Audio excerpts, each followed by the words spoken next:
कौन है वो दो अनमोल जीवन? Question mark.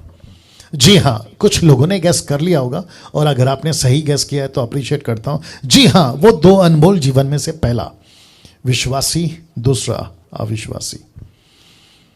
वाह, एक विश्वासी, दूसरा अविश्वासी। विश्वासी का भी जीवन अनमोल है, अविश्वासी का भी जीवन अनमोल है। क्यों? क्योंकि अविश्वासी को मौका मिलेगा विश्वासी बनने का, और जो विश्वासी है वो कहीं अविश्वासी ना बन जाए, इसीलिए दोनों का जीवन अनमोल है। वाह, सी नाउ अब इसको जरा डाइजेस्ट करो, कुछ सेकंड ले लो इसको। दो अनमोल जीवन, विश्वासी का भी अनमोल जीवन है, अविश्वासी का भी जीवन अनमोल है। जितने भारत के अंदर जितने भी धर्म है, मैं नाम नहीं ले सकता हूं, नहीं पता, बहुत सारे लोग हैं उसमें, मेजर हैं, 5 से 6 मेजर रिलीजन्स हैं, ठीक है ना। उन सबको कह रहा हूं आपका जीवन अनमोल है, आप प्रेशियस है प्रभु की नजर में। आप कितने प्रेशियस है बता दूं अविश्वासियों? अभी जो देख रहे हैं योना 3:16, जॉन 3:16, जो कि गोल्डन से भी गोल्डन स्क्रिप्चर है। परमेश्वर ने दुनिया से ऐसी मोहब्बत करी, ऐसा प्यार किया कि उसने खुद का बेटा दुनिया के लिए मरने को दे दिया, ताकि जो कोई उस यीशु पर जो मरा विश्वास करे हमेशा की जिंदगी पाए। यह है अनमोल जीवन आपका। कभी सोचा था आप लोगों ने मेरा जीवन इतना अनमोल कि खुदा का बेटा, जिसको खुद खुदा खुदा खुदा कहता है, थियोस, ग्रीक वर्ड थियोस, खुद परमेश्वर मनुष्य बनकर पृथ्वी पर आया और वो जिंदगी बचा देता है। अगर मैं गलत नहीं हूं, रोमियो 8:32 कहता है कि जिसने बेटा दे दिया तुम्हारे लिए, वो बाकी तुम्हें क्यों नहीं देगा? बेटा दे दिया, परमेश्वर कहता है। सोच के देखिए दोस्तों, मैं क्या कहने की कोशिश कर रहा हूं। आप सभी का जीवन बहुत बहुत कीमती, बहुत बहुत अनमोल है, और आपका दो जीवन कौन सा है? एक है विश्वासी और दूसरा है अविश्वासी। नाउ अब बात करते हैं सबसे पहले विश्वासी की। जी हां, विश्वासी की। यीशु जब अपने चेलों के साथ में थे, और वो शब्द जो यीशु ने चेलों के लिए कहा, आज भी लागू होता है, क्योंकि परमेश्वर कल, आज, युगानुयुग एक सा है। हिब्रू 13:8 आपको याद होगा क्या कहा? सुनिए सुनिए सुनिए, वापस कहता हूं, दो अनमोल जीवन का पहला जीवन विश्वासी का। विश्वासी से शुरू करूंगा। लूका की किताब 22 अध्याय वचन 31, लूक चैप्टर 22 वर्स 31। यीशु ने क्या कहा देखिएगा। पतरस की बात हो रही है, इसलिए मैंने ब्रैकेट में लाल में पतरस लिख दिया, तो लिखा शिमोन, हे शिमोन। यीशु का यह तरीका था बात करने का, उनका यह डायलॉग या स्टाइल था पतरस को ऐसे बुलाने का, शिमोन, हे शिमोन। लिखता है कि देख देख, आत्मिक आंखों से देख, शैतान ने तुम लोगों को, लाल में लिख दिया हूं, लिखा है मांग लिया।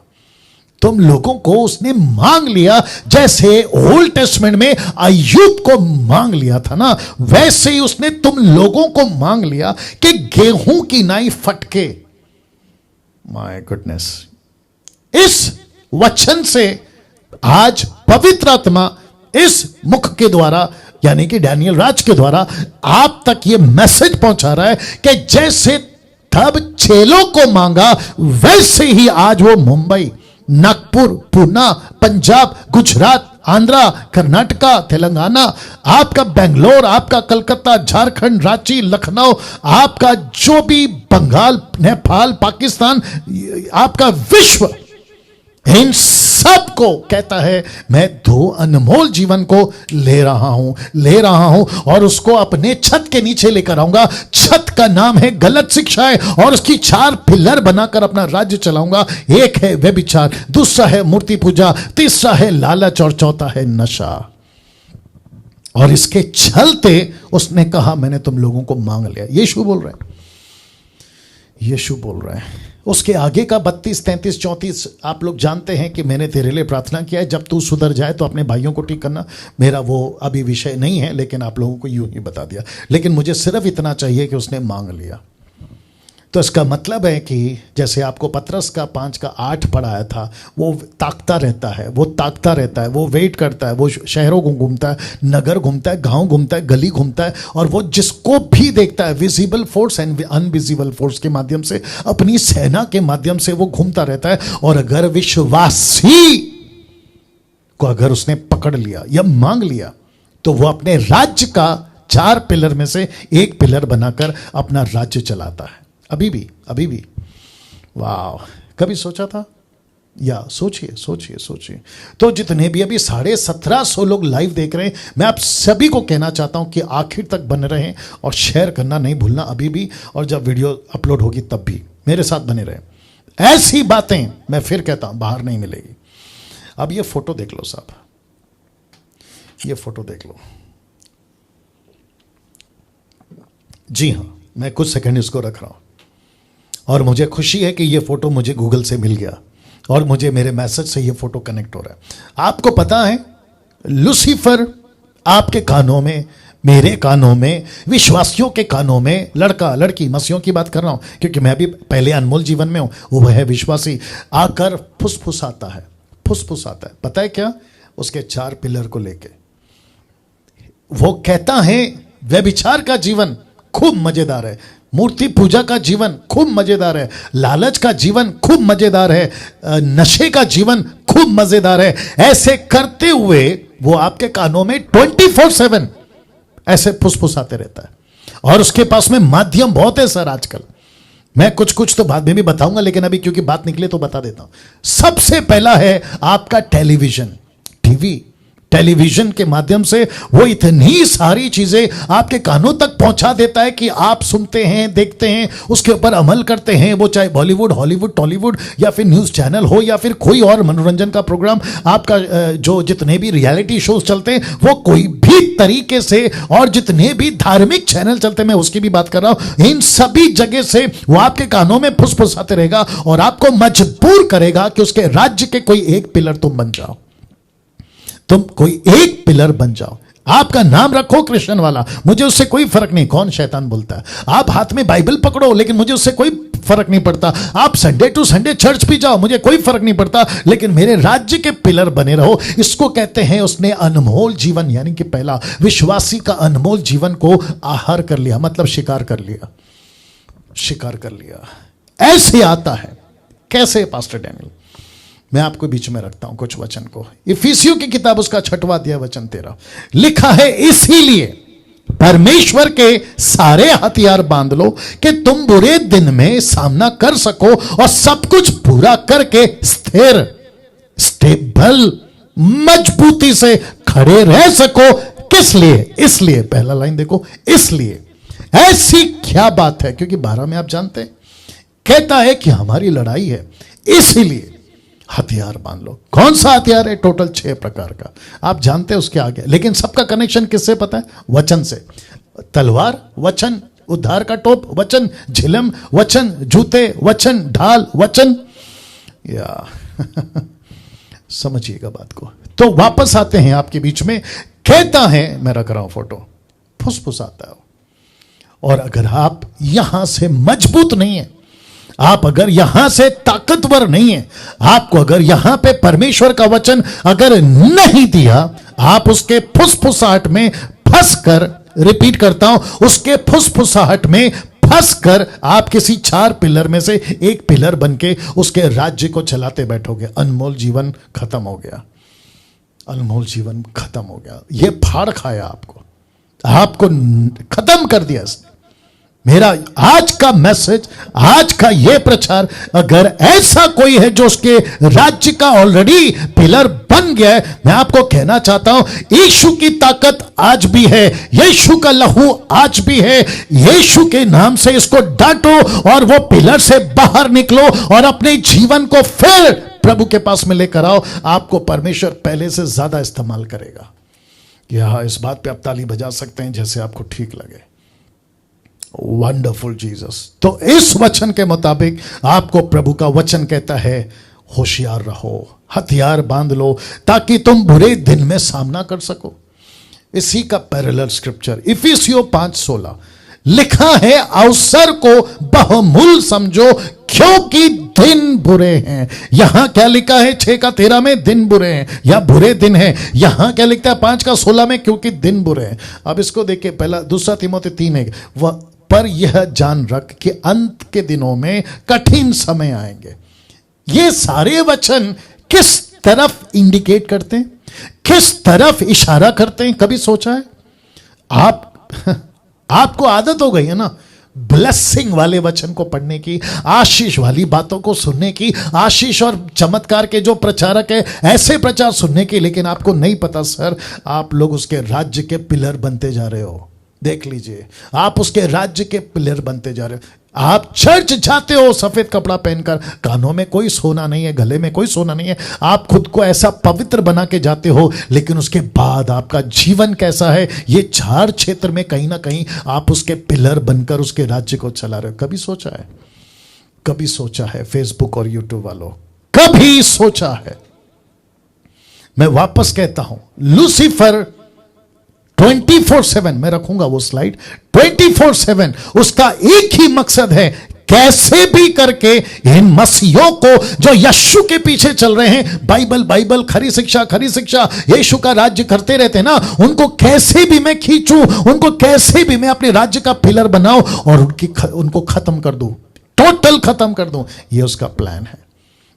मेरी प्रार्थना है अभी कि किसी जवान लड़का से, किसी जवान लड़की से जो अभी मुझे देख रहे हैं, प्रभु आपसे बात करे। अगर तुम किसी भी पिलर के उसके शिकार हो गए हो, तुमको अच्छे से पता है रात को जब कोई नहीं रहता तुम्हारे बिस्तर पे या आपके कमरे में, आपके लैपटॉप और आपके टैब और आपके फोन के साथ आप क्या क्या करते हो, आपको अच्छे से पता है। उसी क्षण आप उसका पिलर बनकर उसके राज्य को चला रहे होते हो, आप उसके राज्य को चला रहे होते हो। इसलिए तो लिखा ना, राज्य की संतान कौन सी? शैतान की, बाहर कर दी जाएगी, बाहर कर दी जाएगी। ये वचन सारी बातें बताता है कि कठिन समय आएगा ना। मैं यहां थोड़ा रुकूंगा। आपको क्या लगता है, पौलुस के टाइम पे कठिन समय था या आज कठिन समय है? आप लोग बता सकते कमेंट्स में, कौन सा टाइम कठिन है? तब क्या कठिन समय था? टॉर्चर होता था बाहर से शरीर के अंदर, आग में जला देंगे, आरी से चीर देंगे, पत्थर से मार देंगे, जानवरों के सामने तुमको जिंदा फेंक देंगे, शेर भालू। आज इसका पैटर्न चेंज हो गया है। अब ये क्या कर रहा है पता है? अंदर से टॉर्चर कर रहा है, मानसिक सताव, मानसिक अटैक, आपकी आंखों को खराब कर रहा है, आपके बुद्धि को खराब कर रहा है, आपके दिल को खराब कर रहा है। अभी बीच में किसी ने मुझे ऑस्ट्रेलिया से कॉल किया था, वो ऑस्ट्रेलिया में टैक्सी चलाते हैं, शायद वो हो सकता है देख रहे होंगे या आगे देखेंगे। वो कहते हैं कि डैनियल भाई, मैं अपने मन को कैसे कंट्रोल करूं, आंखों को कैसे कंट्रोल करूं? मैंने बोला क्यों? वो कहते हैं कि जिस देश में मैं गाड़ी चलाता हूं, टैक्सी चलाता हूं ऑस्ट्रेलिया में, वहां पे बहुत सारे लोग शॉर्ट पहन के आते हैं, उनका जो शरीर है वो आधा कपड़ा से ढका होता है। ऐसे टाइम पे मैं क्या करूं? वो बात अलग है कि हमने उसको काउंसलिंग किया, लेकिन आपको भी बता दूं ऐसी परिस्थिति आ चुकी है। आप शॉपिंग मॉल में जाइए, अभी बीच में न्यूज़ चैनल पे कोई लोग डिबेट कर रहे थे कि कैसे कपड़ा पहनने से, क्या कपड़ा पहनना चाहिए, कैसे सोसाइटी समाज को रहना चाहिए, इसके ऊपर डिबेट चल रहा था। और जो कुछ लोग हैं कहते थे कि कैसे भी कपड़ा पहनो चलेगा, लेकिन जो है ना, आप पुरुषों को अपने आप को संभालना है। तो इसको कहते हैं, मैं एक ही लाइन में बोलूँगा और मैं उनकी किसी का भी डिबेट के चक्कर में नहीं पड़ना चाहता। आप अगर घी को आग के पास लाओगे, किसको? घी, आग का नुकसान नहीं होगा, घी पिघल जाएगी। वैसे ही देखो बाइबल क्या कहती है, ठोकर का कारण मत बनो। इसका मतलब है कि तुम्हारे खाने से और तुम्हारे पहनने से, आपके बातों से किसी को ठोकर नहीं लगना चाहिए, ये बाइबल कहती है ना। तो आप क्या कर रहे हो? खास करके मसीह समाज को भी कहना चाहता हूं, आप क्या कर रहे हो? आपके जो कपड़े हैं ना, खास करके महिलाओं की बात कर रहा हूं, आपके कपड़े से अगर किसी को ठोकर पहुंचा रहे हो तो फिर कसूरवार तो आप हुए, कसूरवार तो आप हुए ना। आप कहते हो बचपन में जब बच्चा हाथ में चाकू लेता है तो कहते हो कि हे क्या कर रहे हो, गलत है, मत लो। तब उसको नहीं कहते आप चाकू ले सकते हो, आपके मन पे कंट्रोल होना चाहिए क्योंकि वो बच्चा है। वैसे ही एक व्यक्ति जब इन बातों पे आता है, खास करके ये 4 पिलर के हालत में, वो अंदर से नाजुक है, कमजोर है, कभी भी भटक सकता है। इसलिए वापस कहता हूं कि आग को घी को आग के पास में मत लाओ। ऐसी कोई बातें अगर बाहर के लोग भी सुन रहे, मुझे कोई दिक्कत नहीं है, आपके फायदे के लिए बोल रहा हूं। आपकी बच्ची जब बड़ी हो रही होती है ना, लड़कियां, तो आप उसको क्या सिखाते हो? डिसिप्लिन। फिर मुझे नहीं पता कि जब मॉडर्न सिटीज में आते हैं, मेट्रोपॉलिटन सिटीज में आते हैं, बड़े बड़े, जो कि आपका मुंबई, दिल्ली, कलकत्ता, चेन्नई, बेंगलोर, जो कि आईटी का हब है, वहां पे क्या हो जाता है आप लोगों को? वहां पे तो आप पूरी बेशर्मी से बाहर आ जाते हो, कपड़े आपका कोई ठिकाना नहीं है। ऐसे कठिन समय, मानसिक टॉर्चर, मानसिक अटैक। आजकल के पिक्चर कैसे बन रहे हैं आप ही बताइए। मैं थोड़ा टाइम ले रहा हूं क्योंकि दिन बुरे हैं।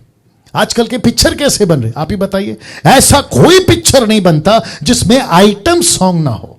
आइटम सॉन्ग, और आइटम सॉन्ग कैसे होता है आपको अच्छे से पता है। बदन में सिर्फ 2 कपड़े होते हैं और उसी के ऊपर निकलता है आपका आइटम सॉन्ग। और ये जितने भी यूथ हैं, ये सब भटकते हैं, सब पाप में गिरते हैं, टेम्पटेशन में गिरते हैं, और उसके चलते बनते हैं लूसीफर के 4 पिलर में से एक पिलर। और यही चीज लूसीफर ने लाया है चर्चों में। बीच में मुझे किसी ने पूछा, शायद वो लड़की सुन रही होगी, उसने पूछा क्या पिक्चर का गाना सुन सकते हैं? अब बताइए, ये सुनने के बाद आप अब अपना मन बनाओ, पिक्चर का गाना सुन सकते हैं। मैं अपने मोबाइल में पिक्चर का गाना डाउनलोड करके रख सकती हूं। क्या चीज है ये आप ही बताइए। ऐसी खुराक, ऐसी चीजें क्यों खाते हो जो तुमको बिगाड़ती है? आपको अपने पेट का टेंशन है ना, मैं कुछ भी खाऊंगी या खाऊंगा तो पेट खराब हो जाएगा, तो सारी चीजें जांच के खाते हैं। डेट एक्सपायरी हो गया तो नहीं खाते, अरे ये तो बासा है नहीं खाते, अरे ये तो अलग चीजें नहीं खाते। जांचते हो ना। तो वैसे ही आपकी जो रूह है ना, यहां से क्या जाती है, आपके दिमाग में क्या सोचते, नहीं जांचना चाहिए? क्या बात करते हो यार। दिन बुरे हैं। तो पौलुस कहता है कि कठिन समय आएगा। मैं बीच में लास्ट संडे शायद बता रहा था, यीशु कहता है मत्ती 24:24 में कि यहां तक कि चुने हुए तक भरमाए जाएंगे। तो वो जो चुने हुए हैं ना, सो कॉल्ड इलेक्टेड वंस, ये प्रचार कर रहे थे और आज भी करते होंगे, आगे भी शायद करेंगे। हम तो पास्टर हैं, हम तो रेवरेंड हैं, हम तो बिशप हैं, हम तो अपोस्टल हैं, हम तो सो कॉल्ड बाइबल टीचर हैं, हमको कुछ नहीं होगा, तुम बचो, तुमको अच्छा। तुम चर्च को डांटते रहते हो ना, यीशु मसीह कहता है तुम तक फंस जाओगे, तुम तक। जो पुलपिट पे खड़ा होकर सफेद कपड़े के साथ या लंबे लंबे कपड़ा क्रॉस पहन के उस तक की बात कर रहा है जो खुद को पवित्र या धर्मी कहता है। फिर बाकी लोगों को तो शैतान ऐसे ही झाड़ू की तरह खत्म करेगा। सोचिए आप, मैं ये बातें क्यों कह रहा हूं? दिन बुरे हैं, दिन बुरे हैं। आपको और मुझे समझना होगा, आपको और मुझे समझना होगा, आपको और जितने भी 2000 लोग अभी देख रहे हैं, मैं आप सभी को कहना चाहता हूं सर आखिर तक बने रहें। बहुत ऐसी बातें आ जाएंगी जो आपको हिला के रख देगी, क्योंकि ऐसी बातें आजकल प्रभु दे रहा है और आपके बीच में मैं ला रहा हूं। तो दिन बुरे हैं। अब इसको देखिए, रोमियो का 7:23, परंतु मुझे अपने अंगों में दूसरे प्रकार की व्यवस्था दिखाई पड़ती है जो मेरी बुद्धि की व्यवस्था से लड़ती है, मुझे पाप की व्यवस्था के बंधन में डालती है जो मेरे अंगों में है। तो इसका मतलब है मैं एक और मुझ में 2। इसका मतलब है कि मैं एक नहीं हूं, मेरी एक आत्मा है, मेरा एक शरीर है। वो कहते वो आपस में लड़ती है। मैं चाहता हूं ये नहीं करूं, मैं कर बैठता हूं। यही बता रहा है इसी अध्याय में। मैं नहीं चाहता वो कर बैठता हूं। मैं नहीं देखना चाहता पॉर्न वीडियोस, लेकिन मैं देख बैठता हूं। एक ने मुझे मैसेज किया था, आई थिंक कॉल भी किया था, उसने कहा कि मेरे हाथ ऑटोमेटिकली लैपटॉप में चले जाते हैं, मैं नहीं कहता हूं, फिर वो टाइप कर जाते हैं। इसको कहते हैं वो पोजेस है। पोजेस समझते हैं आप? या वो टोटल बंदिश में आ गया है। और परमेश्वर का आत्मा ऐसा कहता है वचन के माध्यम से कि जो परमेश्वर के अधीन नहीं है, आज्ञाकारी नहीं है, ये स्पिरिट, इफिसियों की किताब उसका 2 अध्याय वचन 1 से, ये स्पिरिट उनके अंदर आएगी। और यीशु ने भी कहा मत्ती 24 में, मत्ती 12 में, कि जब आत्मा निकल जाती है दुष्ट आत्मा, तो अपने साथ और 7 को लेकर आती है ताकि उसको बैठकर उसका सत्यानाश कर दे। वाह, मसीह जीवन आसान नहीं है सर, मसीह जीवन आसान नहीं है। 1 कुरिन्थियों 9:27, परंतु मैं अपनी देह को मारता कूटता वश में लाता हूं, ऐसा ना हो कि औरों को प्रचार करके मैं आप ही किसी रीति से निकम्मा ठहरूं। कौन कह रहा है? पौलुस। पौलुस कहता है मैं खुद को मारता हूं, मैं खुद को कूटता हूं, मेरी आदतों को, मेरे नेचर को, मेरे अंदर कोई अगर बुरी बातें आती है मैं उसको कूटता हूं, मैं उसको वश में लाता हूं। क्यों? ताकि मैं शैतान का पिलर ना बनूं। और ये पिलर क्या है? व्यभिचार, मूर्ति पूजा, लालच, नशा। मैं इसका शिकार ना बनूं, मैं इसका पिलर ना बनूं, और मेरे चलते देखो क्या कहता है, ऐसा ना हो औरों को प्रचार करके मैं आप ही किसी रीति से निकम्मा ठहरूं। Can you believe this? Can you believe this? मेरी आपसे अभी एक प्रश्न है, कैसा लग रहा है आपके दिमाग में? या खुद से बात करो, या आसपास में अगर कोई बैठा है तो उससे बात करो। क्या लग रहा है अभी आपको? ये सब बातें सुनकर क्या लग रहा है? क्या लग रहा है? या सोचिए, ये पौलुस जो कहता है मैं खुद को मारता हूं, खुद को कूटता हूं, वश में लाता हूं, वो सभी चीजें मैं वश में लाता हूं। बीच में मुझे किसी ने मैसेज किया था, ध्यान से सुनेगा, ले लो कोई दिक्कत नहीं। बीच में मुझे किसी ने मैसेज किया था, एक सेकंड दीजिए। हो सकता है कि वो देख रहे होंगे। वो चर्च के एक पास्टर हैं गुजरात से।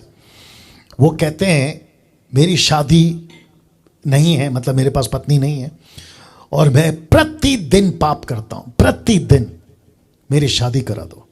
Can you believe this? ये स्टेटमेंट है उनका। मैं नाम नहीं ले रहा हूं, नहीं बता रहा हूं और नहीं बताऊंगा। प्रतिदिन पाप करता हूं। मेरे को जो उनको काउंसलिंग करना था मैंने किया, या उनको जो बोलना था मैंने बोल दिया। लेकिन अगर कोई अभी ऐसा है, आपको पौलुस की तरह खुद को मारना है, आत्मिक बातें कर रहा हूं, शारीरिक नहीं, आपको खुद को कूटना है, देह को मारता कूटता और वश में लाता हूं। और रोमियो की किताब 5 से आगे कहता है जो शरीर के अनुसार जिएगा वो मरेगा, वो मरेगा। वाह!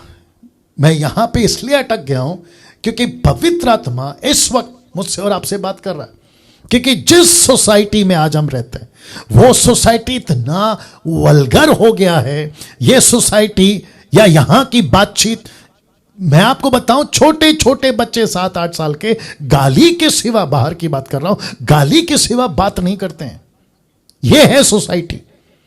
आपका कल्चर, किसी भी धर्म की बात कर लो, आसपास के माहौल में 12 साल के लड़का लड़की, गर्लफ्रेंड होना कॉमन हो गया। गर्लफ्रेंड कॉमन चीज है आजकल। सोच के देखिए। और पिक्चरें भी कैसे बनती हैं, जो बॉलीवुड हॉलीवुड की। आपके बच्चे बड़े हो गए, 12-13 साल के, गर्लफ्रेंड के साथ में घूम रहे, पार्टीज करते रात में, Saturday night, weekend, other countries में, अदर स्टेट्स में घूम के आते हैं। ये है ना कल्चर आज। इस सब को कौन चला रहा है? मैं रखूंगा इस सब को कौन चला रहा है? वाह! तो वापस कहता हूं कि अगर आपने खुद को नहीं मारा, पीटा, कूटा, खुद को वश में नहीं लाया, आप उसके 4 पिलर में से एक बन जाओगे। या तो व्यभिचारी बन जाओगे, या तो मूर्ति पूजक बन जाओगे, लालची बन जाओगे, या तो नशा कर बैठोगे, या तो नशा कर बैठोगे। आपको मैं रिक्वेस्ट करता हूं कि इनमें से किसी एक का भी पिलर आपको नहीं बनना है। विश्वासी हो या अविश्वासी हो, रूफ मतलब छत एक ही है। गलत शिक्षाएं कैसे फंसाएगा वो?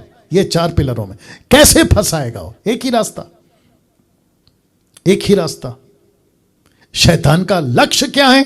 विश्वासी हो या अविश्वासी हो, शैतान का लक्ष्य है राइट टीचिंग्स को नाश करना, सही शिक्षाओं को डिस्ट्रॉय करना। यह उस तरीके से, क्योंकि इजी नहीं है ना, मैं रख रहा हूं, इजी नहीं है ना व्यभिचार में फंसना, मूर्ति पूजा में फंसना, लालच में फंसना, नशे में फंसना। ये पहले टीचिंग लाता है, ये बाहर के अंदर के ऐसे कुछ लोगों को लेकर आता है। अब बीच में मैं कोई सुन रहा था कि कोई पास्टर कहता है कि कभी कभी पी लेना चाहिए, चलता है, कभी कभी पी लेना चाहिए। अब आप मुझे बताइए, यीशु मसीह उस व्यक्ति को नरक के किस कोने में डालेगा? कभी कभी पी लेना चाहिए। और संसार को खुश करने के लिए मूर्ति पूजा भी चलता है, 2-2 पत्नी चलती है, लालच तो बाप रे, चर्च का पैसा खूब उड़ाओ, दशमांश के नाम पे खूब लूटो, आपको जैसा ठीक लगे, इसलिए लालच डालो, पैसे का लालच। तो वो कैसे करेगा? गलत शिक्षाओं से आपको कन्विंस कर देगा ये सही है। ये 4 पिलर वो कन्विंस कर देगा आपको, वो कन्विंस कर देगा। कानों की खुजली के चलते हैं ना प्रचार, तो आपको अच्छा लगेगा, आप कन्विंस हो जाओगे। और ऐसे कितनी गलत शिक्षाओं के चलते आप कन्विंस हो गए, तो उसका लक्ष्य है सही टीचिंग को, यानी कि खरी शिक्षाओं को डिस्ट्रॉय करना, नाश करना। यह फोटो देख लीजिए, यह फोटो देख लीजिए, यह है अटैक। शैतान का एक ही काम है आत्मिक जीवन को नाश करना, आत्मिक जीवन को नाश करना। मैं वक्त का ख्याल रखूंगा, आप लोग मेरे साथ में बने रहें, चिंता ना करें, ठीक है ना। या ये फोटो देख लीजिए, टोटल आत्मिक बंधन में। किसी को काउंसलिंग करिए, मैं डंके की चोट पे बोलता हूं, किसी विश्वासी को, किसी भी चर्च का, Pentecostal, charismatic, Orthodox, main line, side line, किसी को भी, लड़का लड़की पुरुष स्त्री को एक कोने में लेके काउंसलिंग करो, आपको सारी बातें उगल जाएंगी, सब बातें उगल जाएंगी। मेरे साथ ऐसा होता है रात में, मेरे साथ में ये बातें होती है, मुझे डर लगता है, ऐसा लगता है कि रात में किसी ने आके मेरा गला दबा दिया, XYZ। ये सब देख लीजिएगा, या ये सब देख लीजिएगा। और ऐसी आवाजें आती हैं, मेरे को बुरे बुरे विचार आते हैं, मैं इससे जूझ रहा हूं। मेरा प्रश्न है, मसीह बने थे ये सब करने के लिए, मसीहत में आए थे ये सब करने के लिए, या परमेश्वर के राज्य को बढ़ाने के लिए? मुझे माफ करिए, ये शब्द का मैं इस्तेमाल कर रहा हूं कि 90% पास्टर्स अपने चर्च को पाल रहे हैं। मैं रिपीट करता हूं, चर्च को पाल रहे हैं, संडे संडे पाल रहे हैं। आपको तकलीफ है, आओ मैं मेडिसिन देता हूं। आपको परेशानी है, आओ मैं आपको इलाज कर देता हूं। पाल रहे हैं, जबकि यीशु ने पालने को नहीं बोला है, उनको मजबूत करके सिपाही बनने को बोला है, सोल्जर बनाने को बोला है, बेबी सिटर का दुकान खोलने नहीं बोला है। यह गुस्सा मेरा नहीं है, पवित्र आत्मा का है। या शैतान का एक ही काम है, आत्मिक जीवन को नाश करना। जो लोग मुझे अभी मुंबई से देख रहे हैं, मैं आपसे बात कर रहा हूं, पूना से देख रहे हैं, मैं आपसे बात कर रहा हूं, नागपुर से देख रहे हैं, मैं आपसे बात कर रहा हूं, पंजाब से देख रहे हैं, मैं आपसे बात कर रहा हूं, बेंगलोर, कलकत्ता, दिल्ली, रांची, लखनऊ, झारखंड, जहां कहीं से भी, Pakistan, Nepal, Africa, America, UK, USA, मैं सबको बोल रहा हूं, मसीह जीवन में आपको पालने के लिए चर्च नहीं आना है, आपको योद्धा बनना है। आपको योद्धा बनना है। शैतान का पहला काम, देखिए क्या लिखा है, शैतान का पहला काम आपको संसारिक बनाना। मैं अभी तक एक ही टॉपिक पे हूं, कौन सा? पहला अनमोल जीवन, विश्वासी, मैं अभी तक वहीं पर हूं। आपको संसारिक बनाना। पहला यूहन्ना 2:15-16 देखो क्या लिखा है, तुम ना तो संसार से, ना संसार में की वस्तुओं से प्रेम रखो, यदि कोई संसार से प्रेम रखता है तो उसमें पिता का प्रेम नहीं, क्योंकि जो कुछ संसार में अर्थात शरीर की अभिलाषा, आंखों की अभिलाषा, जीविका का घमंड, वह पिता की ओर से नहीं परंतु संसार की ओर से है। ये लूसीफर के 4 पिलर हैं। तो शैतान का क्या काम है? आपको संसारिक बना देना। मैं यहां कुछ और बात करूंगा ये वचन के बाद में। रोमियो 12:2, इस संसार के सदस्य ना बनो, परंतु तुम्हारी बुद्धि के नए हो जाने से तुम्हारा चाल चलन भी बदलता जाए, जैसे तुम परमेश्वर की भली भावती सिद्ध इच्छा अनुभव से मालूम करते रहो। मैं यहां पर वापस आ रहा हूं, आपको संसारिक बनाना। लूसीफर क्या कहता है पता है? अगर सेवक को संसारिक बना दूंगा तो वो प्रचार भी संसारिक तरीके से करेगा। उसकी शादी होगी तो डीजे बजाएगा। कौन सा? पिक्चर के गाने। चर्च की शादी होगी तो डीजे बजेगा, पिक्चर के गाने। शर्म आनी चाहिए। मैं रिपीट करता हूं, मसीहों को अपनी बेटे बेटियों की शादी पे अगर तुम डीजे बजाते हो, पिक्चर के गाने, लीला शीला मुन्नी बदनाम, तो तुमको शर्म आनी चाहिए। ये गुस्सा मेरा नहीं है, परमेश्वर का है। तुमको शर्म आनी चाहिए। तुमको संसारिक बनाना चाहता हो। कौन? लूसीफर। ये टीचिंग मेरी नहीं है, ये शिक्षाएं मेरी नहीं है, ये परमेश्वर की शिक्षा है। और इतनी आसानी से मस्की की तरह हम फिसल जाते हैं संसार में। संसार का कोई चीज है तो अपना लो, अरे बड़ा अच्छा है तो अपना लो। ये तक नहीं देखते हैं कि ऊपर बैठा प्रभु को पसंद है या नहीं। और जिसके चलते रोमियो 12:2 कहता है कि तुम संसार के कस्टमर मत बनो, संसार के सदस्य मत बनो, तुम अभी नए हो गए हो, बुद्धि तुम्हारी बदल चुकी है, अपना चाल चलन बदलो और तुम परमेश्वर को जो पसंद है वो करो। ये है ना वचन। शैतान चाहता है कैसे भी करके आपको अविश्वासी बना दे। उसके 4 पिलर्स में कैसे भी करके अविश्वासी बना दे। इसलिए फिर कहता हूं, मसीह बन गए हो, आपने लड्डू बांटा होगा, बपतिस्मा लिया था, खुशी मनाई होगी, आपका ऑर्डिनेशन हो गया होगा, आपने फोटो फेसबुक पे डाली होगी, आपका सफेद लाल जो भी कपड़ा डालकर खुशी मनाई होगी। लेकिन आपको पता है उस दिन से अभी तक तुम्हारा चैलेंज शुरू हुआ है, एक चुनौती शुरू हुई है। खुशी मत मनाओ। आप एक ऐसे पथ पे चल रहे हो जहां पे आपको सब कुछ इजी नहीं मिलेगा, सब कुछ आसान नहीं होगा। एक तरफ सताव आएगा, दूसरी तरफ टॉर्चर आएगा, तीसरी तरफ आपके खुद के घर के विरोध, फिर उसके बाद में सोसाइटी समाज विरोध, और फिर यूट्यूब पे जो उल्टे सीधे लोग वीडियो बनाते उनको झेलो। ऐसे करते करते आपको अपना मसीह जीवन जीना है। तो जिसके चलते याकूब 4 का 7 कहता है, इसलिए, किस लिए ये सब कुछ को कहते कहता है, इसलिए परमेश्वर के अधीन हो जाओ और शैतान का सामना करो तो वह तुम्हारे पास से भाग निकलेगा। तो परमेश्वर के अधीन का मतलब है अपने आप को आत्मिक मजबूती बनाओ, वचन के अधीन हो जाओ, खुदा के अधीन हो जाओ, पवित्र आत्मा से खुद को मजबूत करो। जैसा यीशु ने शैतान को कहा था, बस कर। उसने कहा, मैं तुझे सारा वैभव दूंगा, मैं तुझे पूरी दुनिया दूंगा, मैं तुझे ये दूंगा वो दूंगा। आपको यीशु से ये सीखना होगा कि उसको अपना ऐसा हाथ दिखा, चला जा, गेट आउट। ये कहना होगा आपको, ये शब्द का इस्तेमाल करना होगा कि लूसीफर, मैं तुझे यीशु के नाम से गेट आउट करता हूं। यह आपको सीखना होगा, यह आपको सीखना होगा। फेसबुक और यूट्यूब के लोगों, कैसा लग रहा है आप मुझे बताइए, क्योंकि मेरा अभी दूसरा अनमोल जीवन, मैं वहां पर आ रहा हूं। क्या यीशु की तरह ऐसा बोल सकते हो, गेट आउट, या फिर उसको वेलकम करते हो? वो हर चीज आप उसको वेलकम करते हो। नशा को वेलकम कर रहे हो जबकि तुमको उसको रोकना था, लालच को तुमको ऐसा रोकना था, व्यभिचार को तुमको ऐसा रोकना था, आपकी मूर्ति पूजा को तुमको ऐसा रोकना था।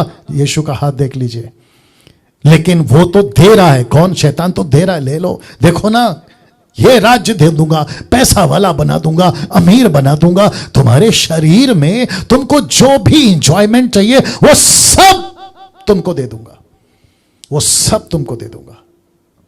आपको रोकना होगा। नाउ